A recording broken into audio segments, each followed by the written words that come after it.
Et c'est pour cela, deuxième joker, que je crois qu'il faut reporter le débat sur les 110 km/h.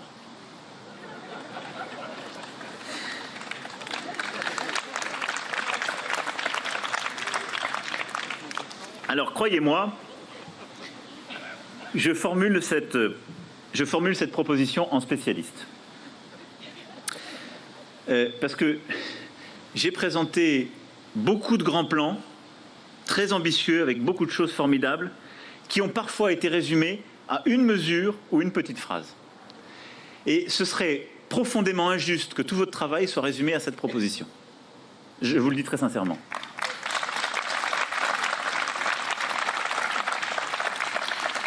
J'en comprends l'objectif, mais vous avez beaucoup débattu et vous l'avez redit dans vos propos.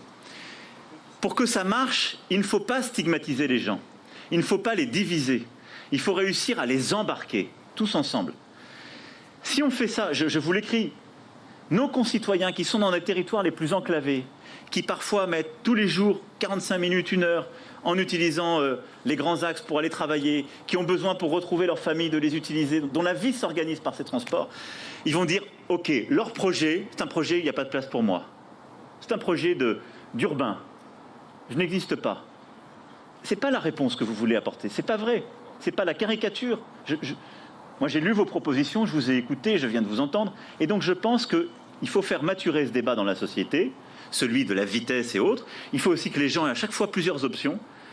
Mais ne donnons jamais le sentiment à certains de nos concitoyens qu'on les culpabilise ou qu'on les met à l'écart. Et donc, je propose de repousser ce débat. Je ne voudrais pas que vous connaissiez le même sort que moi, c'est-à-dire avoir des mois de travail qui s'abîment dans une polémique.